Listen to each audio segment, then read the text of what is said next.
Very good morning. Ram Ram, Sitaram, જય શ્રી કૃષ્ણ, જય માતાજી, જય ગોપાલજી, ઠાકરજણી, જય જલારામજી, જિનેન્દ્ર, જય સ્વામિનારાયણ, મહાદેવ હર હર હર મહાદેવ. કેમ છો? મોજમાં? તો વાંધો નહીં બાપલી, બિલકુલ મોજમાં રહેવાનું છે. અને વાગી ગયા છે અત્યારમાં 6:30 અને બસ નાહી ધોઈને ફ્રેશ થઈ ગયા છીએ ને આપણે પહોંચી ગયા છીએ મંદિરે, એટલે કે આપણું જે ઘરનું મંદિર છે ત્યાં. તો દીવાબત્તીને બધું કરવાનું છે, તો એમની થોડીક તૈયારીઓ પ્રિપેરેશન કરવાની છે. પહેલાં થોડુંક સાફસૂફ કરી લઈએ મંદિરમાં અને પછી આપણે દીવાબત્તીને કરીએ. અને પ્રજ્ઞા લાગી ગઈ છે એમના રૂટીનના કામમાં, કચરા પોતા કરવામાં. કારણ કે સિયાબેન સૂતા છે ને ત્યાં સુધીમાં એ બધું થઈ જાય તો વધારે સારું રહે. નહીંતર પછી સિયાબેનને એક જણાએ રાખવું પડે ને એક જણાએ કામ કરવું પડે, એવું થતું હોય છે. તો પહેલાં ફટાફટથી આપણે મંદિરમાં સાફસૂફ કરી લઈએ અને પછી દીવાબત્તી કરી લઈએ અને પછી પાછા આપણે આગળ કન્ટિન્યુ મળીએ છીએ. તો દ્વારકા વિશેની વાતો આપણે કન્ટિન્યુ જ રાખી છે. તો આજે પણ એક નવો ફેક્ટ તમને જાણવા મળશે દ્વારકા નગરી વિશેનો. તો બસ એ જાણવા માટે તમે વિડીયોમાં કન્ટિન્યુ બન્યા રહેજો. વિડીયો છોડીને ક્યાંય ન જતા, બહુ મજા આવે એવો ફેક્ટ છે. અને આ ફેક્ટ તો લગભગ કોઈ નહીં જાણતું, હું માનું છું ને ત્યાં સુધી. તો બસ હવે પહેલાં આપણે ફટાફટથી દીવાબત્તીને બધું કરી લઈએ અને પછી પાછા આપણે આગળ મળીએ છીએ. ત્યાં સુધીમાં તમે લોકોએ વિડીયોને લાઈક કરી દેજો. ચેનલ ઉપર નવા હોય તો ચેનલને સબસ્ક્રાઈબ કરી દેજો અને સાથે સાથે બેલ આઇકન પ્રેસ કરીને પણ જજો, એટલે નોટિફિકેશન તમને લોકોને મળતા રહે. અને હા, જો આ વિડીયો તમે ફેસબુક પેજ ઉપર જોતા હોય તો ફેસબુક પેજને ફોલો કરવાનું પણ ના ભૂલતા. તો ચલો, પ્રજ્ઞા પરવારી ગઈ છે અને આપણે દીવાબત્તીને બધું કરી લીધું છે અને ચા પાણી પણ મૂકી દીધું છે. અને હા, પરવારી શબ્દ ક્યાંનો છે ને એ તમારે કમેન્ટ્સ કરીને કહેવાનું છે. પરવારી શબ્દ મોસ્ટ ફેમસ શબ્દ છે, એક પ્રાંતનો, એક વિસ્તારનો, કે જ્યાં અવારનવાર આ શબ્દનો ઉપયોગ થતો હોય છે. અને બાકી આપણે વાત કરી હતી દ્વારકા વિશેની. તો બસ દ્વારકા વિશેની વાતમાં એક ફેક્ટ એવો છે કે દ્વારકા નગરી છે ને ત્યાં 56નો અંક બહુ લકી માનવામાં આવે છે. એ 56નો અંક શું કામે લકી માનવામાં આવે છે તમને કોઈને ખ્યાલ છે? જો ખ્યાલ હોય તો નીચે કમેન્ટ્સ કરો. બાકી એને રિલેટેડ હજી આગળ તથ્ય શું છે એ હું તમારા લોકો સાથે શેર કરીશ. તો બસ ચા પાણી પીવાઈ જાય અને પ્રજ્ઞા અનકોર કરીને આવી જાય પછી આપણે પાછું આગળ કન્ટિન્યુ કરીએ છીએ. ત્યાં સુધીમાં તમે લોકો વિચારી રાખો કે 56નો અંક શું કામે દ્વારકા નગરી માટે લકી. બેનબા એમનું બતક એન્જોય કરે છે અત્યારમાં ને બેનબા અમારે જાગી ગયા અને કર્યું કેવું અત્યારે, હું રસોડામાં ચા બનાવતો હતો અને આ બલૂન્સ એમને આપ્યું હતું હાથમાં. મેં કીધું અહીંયા હોલમાં રમે છે ને, ભૂલથી મારાથી છે ને મંદિરનો દરવાજો ખુલ્લો રહી ગયો હતો. તો બેન બા છાનું મુના દબે પગ મંદિર વાળા રૂમમાં પહોંચી, મંદિર પાસે ઊભા રહી અને બતકના હાથમાંથી છોડી દીધું અને એ ઉપર વહી ગયું. અને આમ ઉપર જોવે અને મેં કીધું આટલી વાર થઈ, અવાજ કેમ ન આવ્યો સિયાબેનનો? સિયાબેન ગયા ક્યાં? તે તો જોઉં ને તે તો મંદિર પાસે ઊભી છે આમને સ્તબ્ધ થઈને. અને હું ગયો એટલે એકવાર તો ડરી પણ ગઈ, થડકી ગઈ. કારણ કે અચાનકથી આપણે કોઈ એકદમ શાંતિથી ઊભો હોય ને આપણે જઈએ અચાનકથી તો થડકો તો લાગે. તો એવો કંઈક થડકો મારા બેનબાને લાગી ગયો તો. પણ પછી જેવો એ રૂમમાં ગયો ને ત્યાં મંદિરમાં દોટ મૂકી સામી કે દાદા દાદા. સિયા દાદા ક્યાં હતા? ન્યા નહીં, ક્યાં?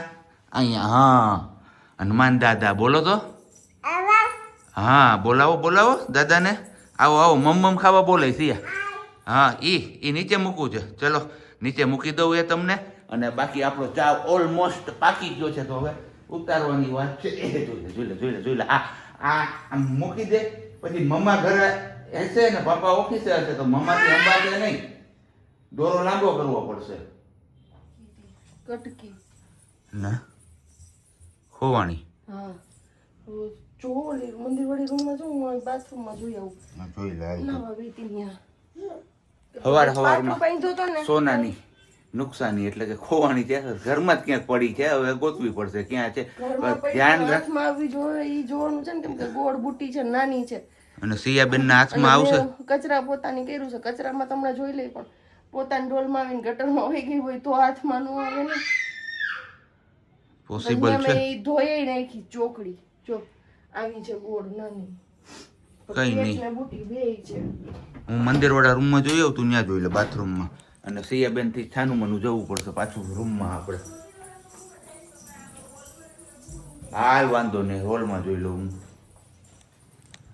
ઘડીક વાર તો શ્વાસ ચડી ગયા ભાઈ અંદર અંદર ને અંદર હું કારણ કે સેમ બુટી બીજી ટાઈમ એટલે કે સેકન્ડ ટાઈમ ખોવાની પણ મળી ગઈ ભગવાનની દયાથી ક્યાંય આગી નહોતી અને મળી ક્યાંથી વાલી ચોકડીમાં મેં કીધું પોતાની ડોલ લઈ લીધો અંદર ન હોય ગયું તો પછી આ બુટી આમ જોયું, મેં કીધું બુટીની સાઈઝ તો એના કરતા થોડીક મોટી છે તો નસીબની હશે ને રહી ગઈ હશે તો ઠીક છે કેમ કે મહેનત નું હોય તો ક્યાંય જાય નહીં એવું કહેતા હોય કે આપણા નસીબનું હોય ને હકની ને મહેનત નું હોય ને તો ક્યાંય ન જાય આપણા હક હોય તો બસ આપણા હક હોય તો છાશ નથી ચા છે છાસ ઈ નથી ખાવાનું સવારમાં સૈયાબેન ના અમારે નાસ્તામાં આજે છે ચૂરમાના લાડુ યસ બરોબર એ ચૂરમું ખાઈ લાડુ કઈ બધું એક જ છે ખાઈ લઈએ તો કીધું લાડુ ખવડાવીએ તો બીજું ખવડાવું નહીં તો ફાઇનલી ચોકડીમાંથી આપણી બુટી મરી ગઈ પણ જોવાનું એ કે પોતાની બે ડોલ ઉઠાવી નાખી મેં પહેલું પોતું રૂમમાં ચાલુ કર્યું ને મંદિર વાળી ત્યારે મેં ઓલો ડોકમાં પહેર્યો હતો ને પટ્ટો એટલે ત્યારે મને આમ કટ થયું પણ આ વખતે મને ભૂલ શું થઈ ગઈ આની પહેલા મેં પહેરી પ્લાસ્ટિકના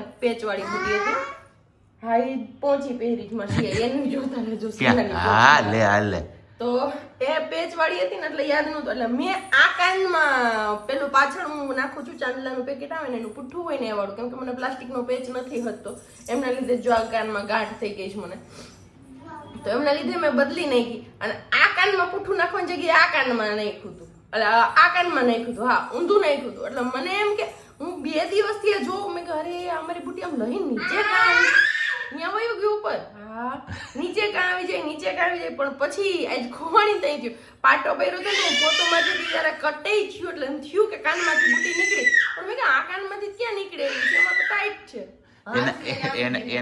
એને આ જે ઉપર ઉઈ ગયું ને એ જોઈએ છે તું મમ્મા ખાઈ લાલ પેલા તો મેં કીધું એ બુટી ક્યાં નીકળે એમ છે બુટી તો એમનામ જ છે મેં કીધી કઈ નીકળે એમ નથી આમાંથી નથી નીકળે આ કાનમાંથી નીકળે મને ઊંધો વેમ હતો એટલે ઊંધા હાચે જ બુટી નીકળી ગઈ પણ યાદ હતું ને કે આ જગ્યાએ સવાર ઉઠીને તો મેં જોઈ હતી કેમ કે બેલ્ટ પહેર્યો ને ત્યારે હું હેન્ડ વોશ કરતી હતી ને તો મેં જોયું હતું વોશરૂમ ગઈ પછી એટલે ઈ યાદ હતું કે આ પહેરી છે ને બુટી બે કાનમાં હતી એમ ચા પછી આપણે નાસ્તા પાણી કરીને ફ્રી થઈ ગયા નાસ્તા પાણી નહીં જોતા ચા જ પીધી હતી અને મેં બેલ્ટ પહેરતો જ ને તો બેનબાને વેન છે એટલે ધવલ એને ફોહલાવીને હિંચકો ઉતારીને હિંચકામાં બેહાડી છે બતક દીધું ને ફોહલાવા તો એવું પણ મૂકી દીધું તો બતક ઉપર લટકે છે બેન મારા ઝૂલે છે ને પપ્પા એને ગીત ગાઈને ફોહલાવે છે ધવલ એને ફોહલાવે છે કે અયોધ્યામાં જઈને પેલી બાજી રમિયારા અયોધ્યામાં જઈને રામે તિલક તાણી અને આપણે કરવાના છે કપડા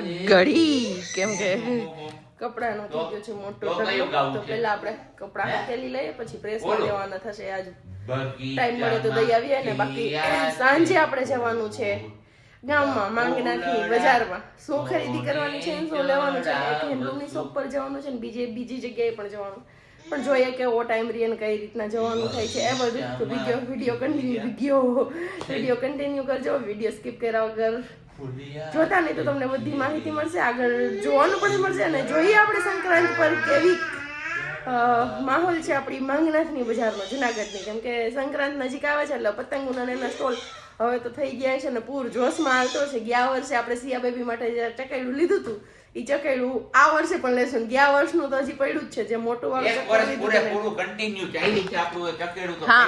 પૈસા વસૂલ છે ગયા વર્ષે આપણે પેલું લીધું હતું ને મોટું વાળું નાના વાળા આપણે રાજકોટ ગયા હતા ખબર સિયાની ખરીદી કરવા માટે ત્યારે લીધું હતું આપણે રાજકોટ થી ખરીદી કરીને ત્યારે ત્યારે મારી દીકરો મસ્ત નાનો હતો તો એ જોવામાં એન્જોય કરતો હતો હવે આ બચકા દે ને તો મૂકી દે અઠાણે કેમ કે મમ્માનો પાટો પકડો બીજી કઈ વાત નથી એને કે મમ્મા એ ડોકમાં પહેર્યું છે ને મારે પહેરવું છે એટલે નચ નવા નખરા કરે છે કે જલ્દીથી મને અહીંથી કોઈ ઉતારે ને આમાંથી છૂટી કરે ને તો હું મમ્માએ પહેર્યું નહીં હું જલ્દી માગી લો મને આપો અને આપણે ડોક્ટરે ઉલટો પહેરવાનું કીધું પણ હું ક્યારેક ઉલટો ક્યારેક સીધો ક્યારેક ઉલટો ક્યારેક સીધો એવી રીતે બંને બાજુ પહેરું છું બંને ત્યાં સુધી પહેરવાની ટ્રાય કરું પણ સિયા સૂતી હોય ને ત્યારે પોસિબલ બને છે જાગતી હોય ત્યાં સુધી એક જ જીત કરે છે પણ આજે એવી કીધું ફોહ લાવીએ ને રાખીએ કેમ કે હમણાં 2 રાત સિવાય સતત જગાડી ને તો 2 રાત ને 3 દિવસ થયા કાલે દિવસની પણ એટલી ઊંઘ ન કરી અને ડૉક્ટરનું કહેવું એવું હતું કે જેમ જેમ તમે ઉજાગરા કરશો ને એમ તમને પેન વધશે તો કાલે સાચે જ રિયલી એ પેન થતું હતું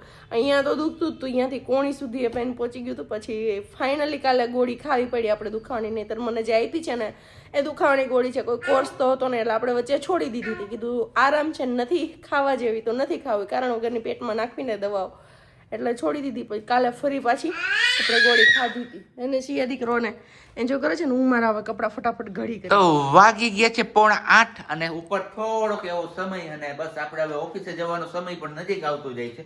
તો કીધું ઓફિસ જઈએ ને એની પહેલા તમારા લોકો સાથે પેલું ફેક્ટ શેર કરતો જાવ, પછી આવીને યાદ રહે કે ના રહે, પાછું ભૂલાઈ જાય છે. એટલે થોડુંક હમણાં છે ને આમાં કાટ લાગી ગયો, જંગ લાગી ગયું છે, જંગ. તેને ઉખેડવો પડશે. કેમ છે? કાટ ઉખેડવો પડશે ને આમાં? નહીં ના પાડે. ખબર છે નથી લાગી બોલે છે.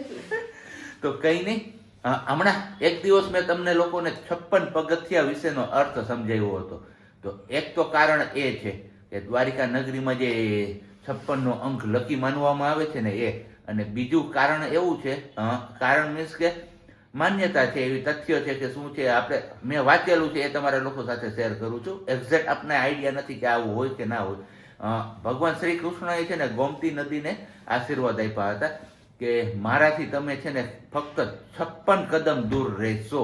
એટલે આજની તારીખે પણ આપણે તો અનુભવ્યું નથી કે એ જોયું પણ નથી, પણ કહેવાય છે કે ગોમતી નદી છે ને દ્વારકાધીશના મંદિરથી 56 પગથિયાની 56 ડગલા સુધી દૂર છે.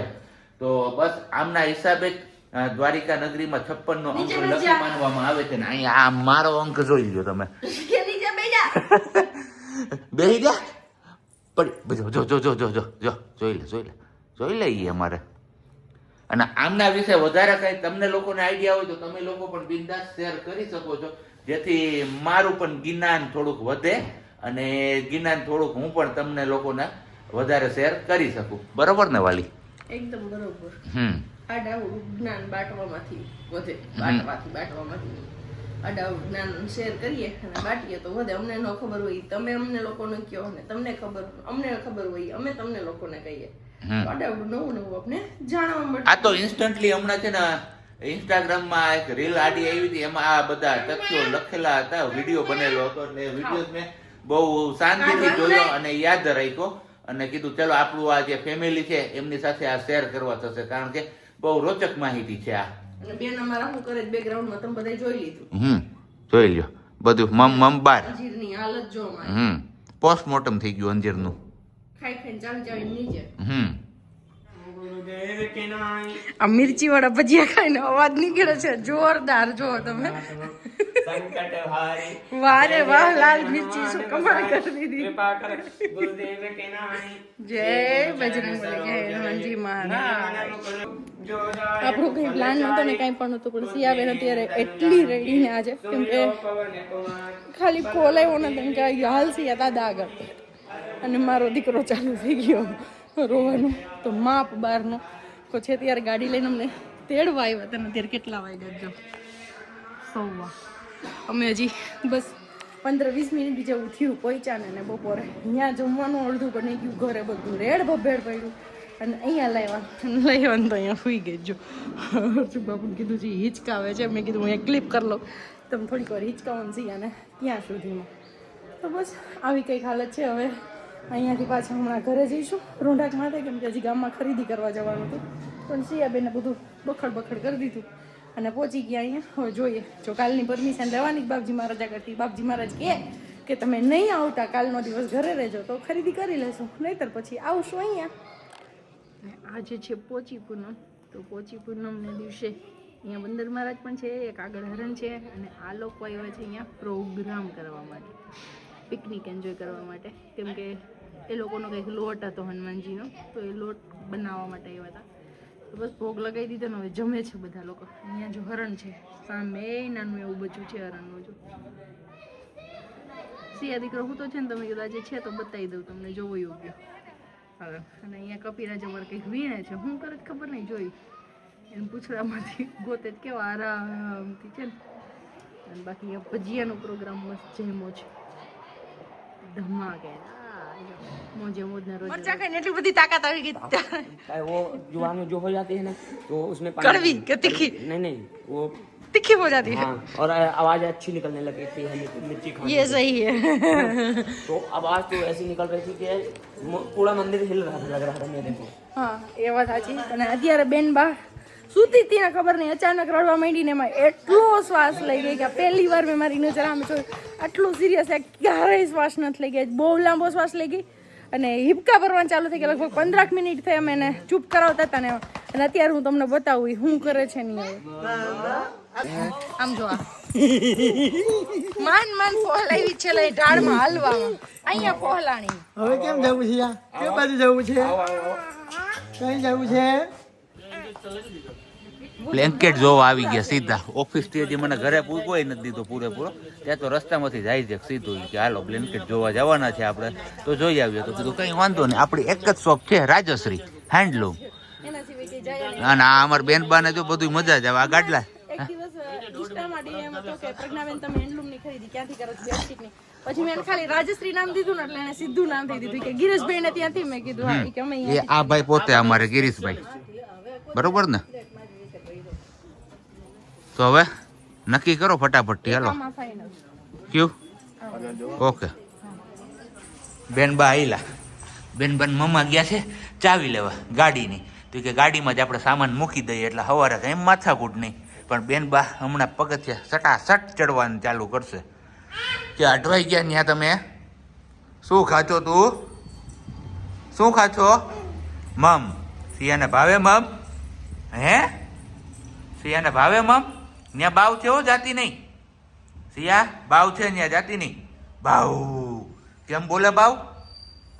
બાવ કેમ બોલે? હવે અહીંયા ઉપર જોઈ લો અમારે મમનું તો હા કચર ઘાણ કાઢ નાખ્યો, ફરતી બાજુ ઉડાડી દે. કઈ નહીં, ચાલો તો હવે આપણો બ્લોગ અહીંયા જ પૂરો કરવાનો સમય પણ આવી ગયો છે. થકાઈ ગયું છે, આરામ જરાય મળ્યો નથી ઓફિસથી આવ્યા પછી. તો હવે કીધું નીની કરી લઈએ ને પાછું સવારમાં વહેલું આપણે જવાનું છે. ત્યાં જવાનું હોય છે એ જ જગ્યા ઉપર. જો ખબર પડી ગઈ તો કમેન્ટ્સ કરી દેજો. બાકી તો આવતીકાલના વિડીયોમાં તમને લોકોનો ખ્યાલ આવી જ જશે કે ક્યાં જવાનું આપણે કીધું હતું. તો મળીએ છીએ હવે આપણે આવતીકાલે નેક્સ્ટ બ્લોગમાં. ત્યાં સુધી બધાને બાય, ગુડ નાઇટ, જય શ્રી કૃષ્ણ. શાંતિથી રહેજો અને શાંતિથી રહેવા દેજો.